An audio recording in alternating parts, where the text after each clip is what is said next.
रात 8 बजे के बुलेटिन के साथ मैं हूं दिव्या और आइए नजर डालते हैं अभी तक की 8 बजे की सबसे महत्वपूर्ण खबरों पर। नमस्कार, आप देख रहे हैं आंखें न्यूज 24 और मैं हूं दिव्या। 7 निश्चय पार्टी के तहत उन्नत शिक्षा उज्जवल भविष्य कार्यक्रम में शामिल होने के लिए बिहार के शिक्षा मंत्री सुनील कुमार पहुंचे, जहां पर उन्होंने कहा कि मुख्यमंत्री जी की सोच है 7 निश्चय 3 में उन्होंने जो छात्रों के लिए वादा किया था 7 निश्चय 3 का एक अंग है जो हमारे इंस्टीट्यूट सेंटर ऑफ एक्सीलेंस बने, उसमें तरीके से नवाचार हो, रिसर्च हो, क्वालिटी ऑफ एजुकेशन हो, बिल्कुल तैयार रहें। कैसे समिति को फेस करें। सेंटर ऑफ एक्सीलेंस के संबंध में बहुत सारे वाइस चांसलर महोदय, प्रिंसिपल महोदय, सभी एकेडमिक फील्ड के लोग आए हैं। वह अपने विचार विमर्श को रखेंगे, उनमें से जो बातें छन कर आएंगी उसमें हम लोग काम करेंगे।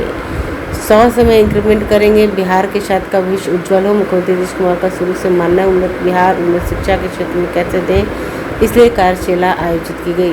आप सभी को नमस्कार। आपने देखा होगा जैसे वर्कशॉप माननीय मुख्यमंत्री जी की सोच है कि 7 निश्चय 3 में जो उन्होंने बिहार के स्टूडेंट्स के लिए वादा किया है, ये 7 निश्चय 3 का एक अंग है कि जो हमारे इंस्टीट्यूशन है कैसे सेंटर ऑफ एक्सीलेंस बने, वो हर तरीके से वहाँ नवाचार हो, रिसर्च हो, इनोवेशंस हो, क्वालिटी एजुकेशन हो, ताकि हमारे छात्र छात्राएं भविष्य के लिए बिल्कुल तैयार रहें कि कैसे वो सोसाइटी को फेस करें, किस तरीके से डिजिटल प्लेटफॉर्म में आर्टिफिशियल इंटेलिजेंस को हम बढ़ावा दें। और ये सेंटर्स ऑफ एक्सीलेंस के संबंध में बहुत सारे वाइस चांसलर्स महोदय, प्रिंसिपल्स देश से और विदेश से भी इसमें सभी एकेडमिक फील्ड के लोग आए हैं। वो अपने विचार विमर्श को रखेंगे और उनसे जो बातें छन करके आएंगी उस पर हम लोग कार्यान्वित करेंगे, कार्य योजना बनाएंगे और इसको हम लोग ससमय इम्प्लीमेंट करेंगे ताकि बिहार के छात्र छात्रों का भविष्य उज्जवल हो। माननीय मुख्यमंत्री जी श्री नीतीश कुमार जी का शुरू से मानना है कि हम उन्नत बिहार और उन्नत शिक्षा कैसे बच्चों को दें ताकि बच्चों का भविष्य उज्जवल हो सके, इसीलिए कार्यशाला। नमस्कार, आप देख रहे हैं आंखें न्यूज 24 और मैं हूं दिव्या। पूरे बिहार में अब सुधा बूथों के माध्यम से बकरी के दूध का बिक्री की जाएगी। बकरी के मांस की बिक्री नगर निगम और नगर निकायों के माध्यम से कराई जाएगी। इसके बाद भागलपुर, मुजफ्फरपुर, गया, दरभंगा, पूर्णिया आदि शहरों में बिक्री कराई जाएगी। इसके लिए डेयरी, मत्स्य और पशु संसाधन विभाग प्रस्ताव बना रहा है। जल्द ही इसे कैबिनेट भेजा जाएगा। जानकारी विभाग के सचिव शीर्षत कपिल अशोक ने दी। यह स्थानीय होटल जलवायु अनुकूल बकरी पालन और प्रबंधन पर आयोजित एक दिवसीय कार्यशाला को संबोधित कर रहे थे। इससे पहले डेयरी, मत्स्य और पशु संसाधन मंत्रालय सुरेंद्र मेहता और सचिव ने कार्यशाला का शुभारंभ किया। सचिव ने कहा जल्द ही राज्य की सभी पंचायतों में सुधा बूथ स्थापित हो जाएंगे। राज्य में गोट फेडरेशन का गठन होगा। प्रत्येक जिले में गोट स्पेशलिस्ट होंगे जिन्हें मथुरा स्थित संस्थान में विशेष प्रशिक्षण भी दिया जाएगा। बकरी पालन के लिए बिहार पशु विज्ञान विश्वविद्यालय तथा केंद्रीय बकरी अनुसंधान संस्थान मथुरा थिंक टैंक के रूप में कार्य करेंगे और वैज्ञानिक मार्गदर्शन देंगे। मंत्री सुरेंद्र मेहता ने कहा कि गरीबों की आर्थिक स्थिति सुधारने के लिए बकरी पालन महत्वपूर्ण है। बकरी पालन के लिए बीपीएल परिवारों को 80 से 90% तक अनुदान पर 3 प्रजनन योग्य बकरियों का वितरण किया जा रहा है। अब तक 34,218 परिवारों को 1,02,654 बकरियां वितरित की गई हैं। मंत्री ने बताया देश में लगभग 12 करोड़ बकरियां हैं जो विश्व की कुल बकरी का 20% है। बिहार में इनकी संख्या 1.28 करोड़ है। यह देश में चौथे स्थान पर है। हाल ही में गया में गोट सीमेंट बैंक की स्थापना की योजना को स्वीकृति दी गई है। इससे बकरियों के नस्ल सुधार और मेमनों की मृत्यु दर में कमी आएगी। पटना के गांधी मैदान में 12 से 15 मार्च तक राज्य स्तरीय कृषि यांत्रिकरण मेला लगेगा। एग्रो बिहार 2026 के आयोजन में देश भर के कृषि यंत्र निर्माता जुड़ेंगे। कृषि मंत्री रामकृपाल यादव ने बताया कि 4 दिवसीय मेला किसानों के लिए आधुनिक कृषि तकनीक और यंत्रों से रूबरू होने का मंच होगा। नमस्कार, आप देख रहे हैं आंखें न्यूज 24 और मैं हूं दिव्या। राजस्व और भूमि सुधार में अंचलाधिकारियों और कर्मचारियों की हड़ताल को लेकर उप मुख्यमंत्री सह विभागीय मंत्री ने प्रतिक्रिया दी। उन्होंने कहा कि यह सोचना कि हड़ताल से कोई परिवर्तन हो जाएगा या किसी तरह मुक्ति मिल जाएगी, यह संभव नहीं।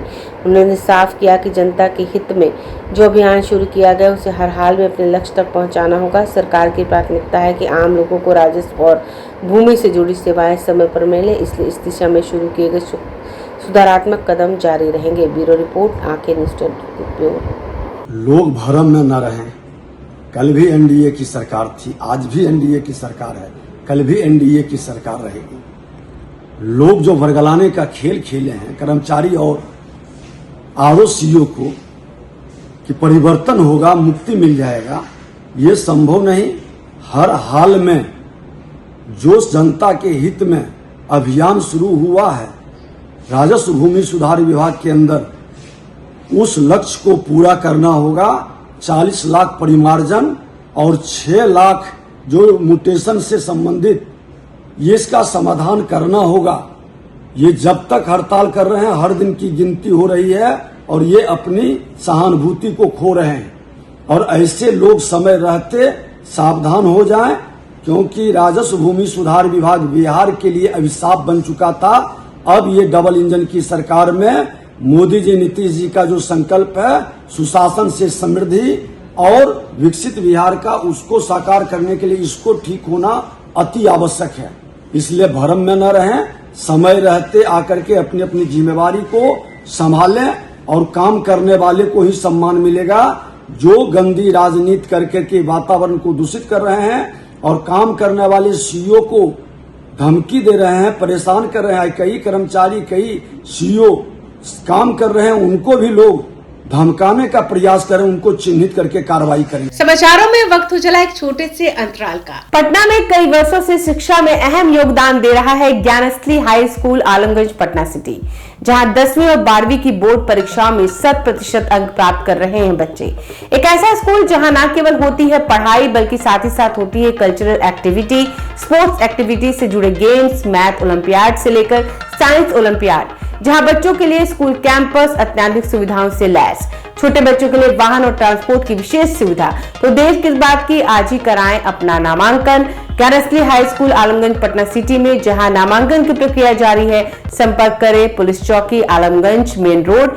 नियर आलमगंज थाना पटना बिहार 800007। ब्रेक के बाद आपका फिर से स्वागत है।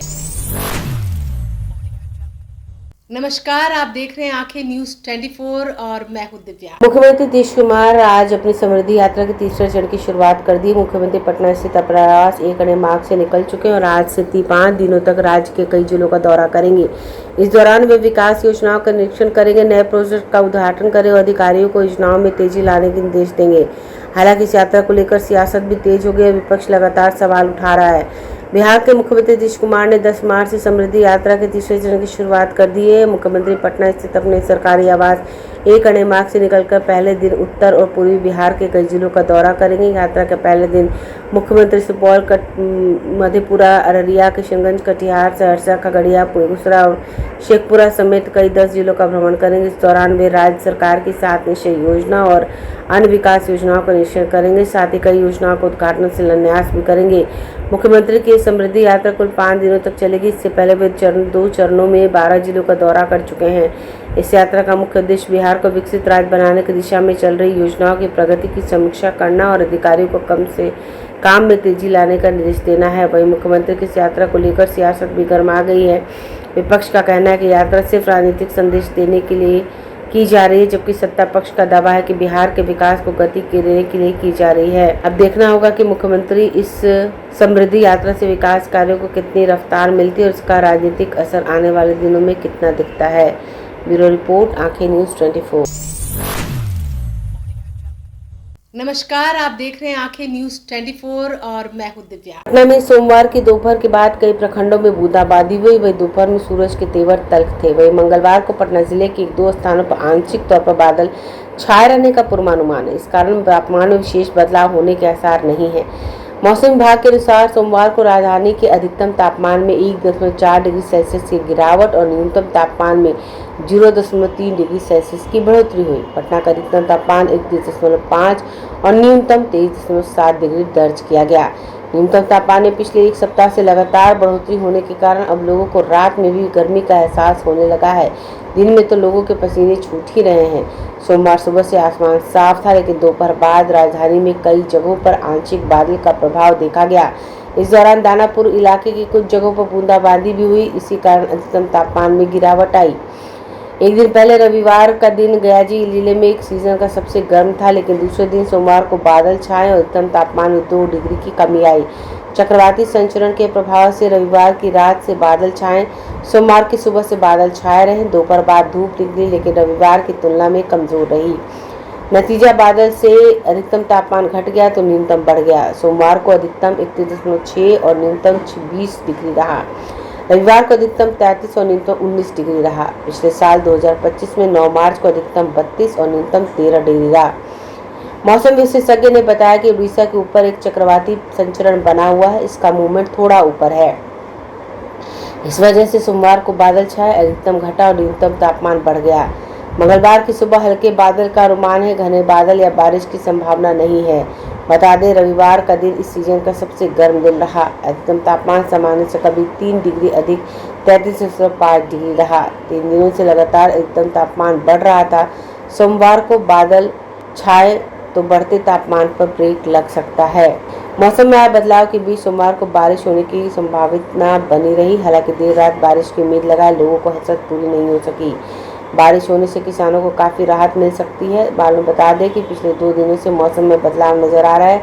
2 दिनों से बादल छाए रहने के साथ मौसम शुष्क रहा। ब्यूरो रिपोर्ट, आंखें न्यूज़ 24।